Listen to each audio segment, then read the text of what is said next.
The first time she knocked on my door, I almost pretended I wasn't home.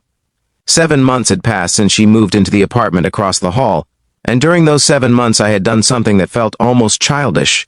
I ignored her completely. Not because she had done anything wrong.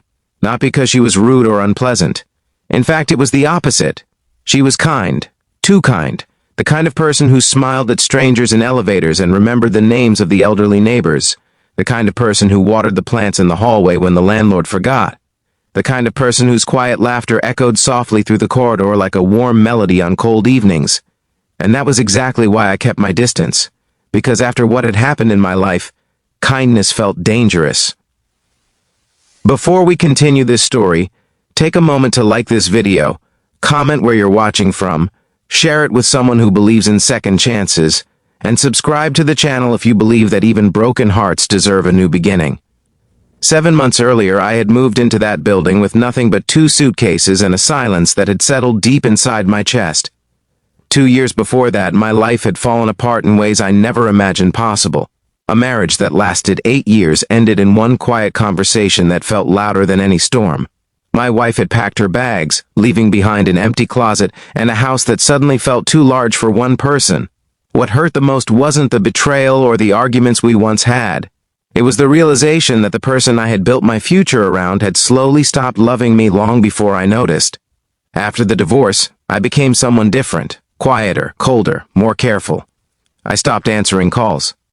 I stopped meeting friends. I worked, came home, and repeated the same routine every day like a machine trying not to remember it once had feelings. That's when I moved into the apartment building where she lived. The first time I saw her was in the hallway. She was struggling with 3 grocery bags while trying to unlock her door. One bag slipped, and oranges rolled across the floor. For a moment, I considered helping, but I didn't. Instead, I stepped around the oranges, nodded politely, and walked into my apartment without saying a word. Looking back, that moment still makes me feel ashamed. But at the time, it felt safer that way. Over the next few weeks, our paths crossed many times. Sometimes in the elevator. Sometimes near the mailboxes. Sometimes when she sat on the small staircase near the entrance, feeding the stray cat that had adopted the building. Each time, she would smile. And each time I would respond with nothing more than a quick nod before disappearing behind my door. I noticed things about her, though I pretended not to. She often wore oversized sweaters that made her look smaller than she actually was. Her hair was usually tied into a loose ponytail that swayed gently when she walked. And she had this habit of humming quietly when she thought nobody was listening. But the thing I noticed most was how she treated people. One evening I saw her sitting beside Mr. Rashid, the elderly man from the 3rd floor who rarely had visitors. She was listening to him talk about stories from his youth as if every word mattered. Another day, she helped a young mother carry a stroller up the stairs. She seemed to carry a quiet kindness that the world rarely notices. And somehow, that kindness made me uncomfortable. Because it reminded me of who I used to be before life hardened me.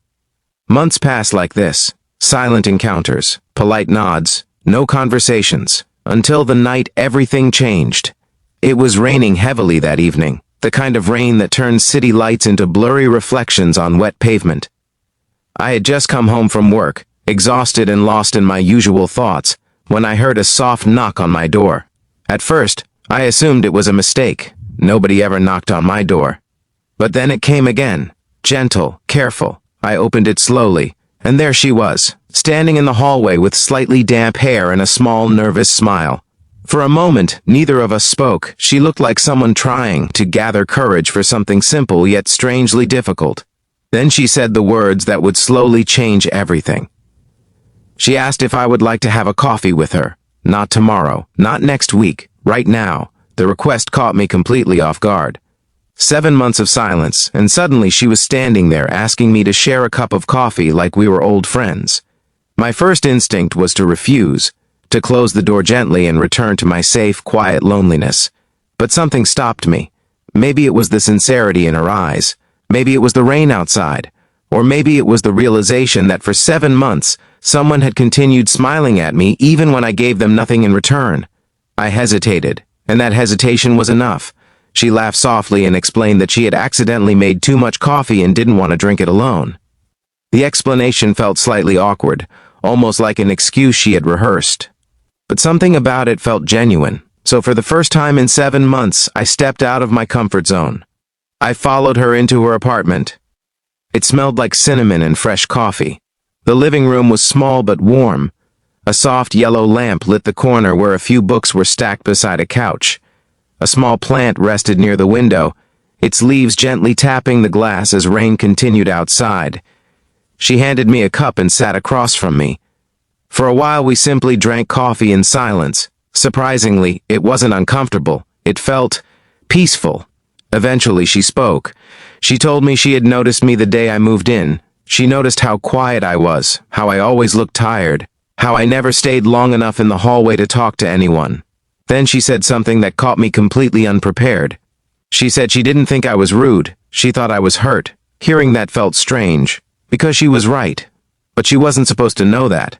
I asked her why she had waited 7 months to knock on my door. Her answer surprised me even more. She said some people need time before they're ready to let the world back in, and she didn't want to rush that. That night, we talked for hours. Not about anything extraordinary, just simple things: work, movies, childhood memories, favorite foods. But for the first time in a very long time, I felt something inside me begin to loosen. The heavy walls I had built around my heart didn't collapse all at once, but they cracked.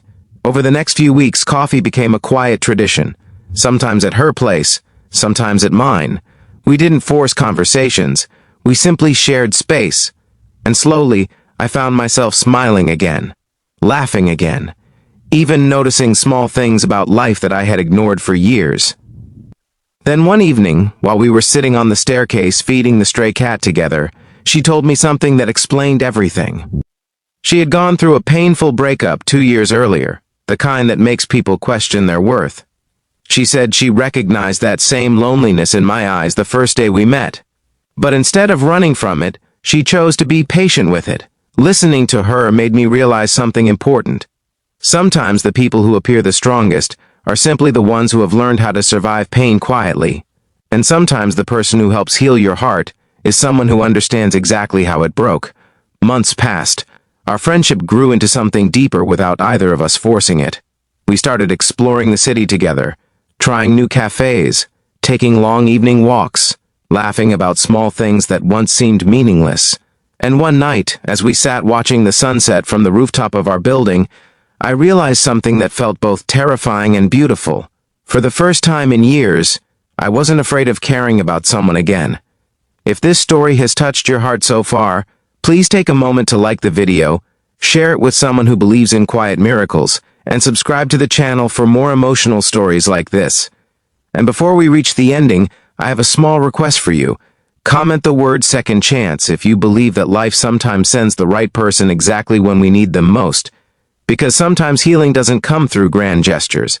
Sometimes it arrives in the form of a simple knock on your door and an invitation for coffee. Looking back now, I still think about those 7 months when I ignored the girl across the hall. 7 months when I thought protecting my heart meant shutting people out. But if there's one thing life has taught me, it's this. The right people won't force their way into your life. They'll wait patiently outside the door until the moment you're finally ready to open it. And when you do, you might discover that the kindness you were afraid of was exactly what your heart needed all along. If this story moved you or reminded you of someone special in your life, please like the video, share it with a friend, and tell us your thoughts in the comments. Your support helps these stories reach more hearts around the world.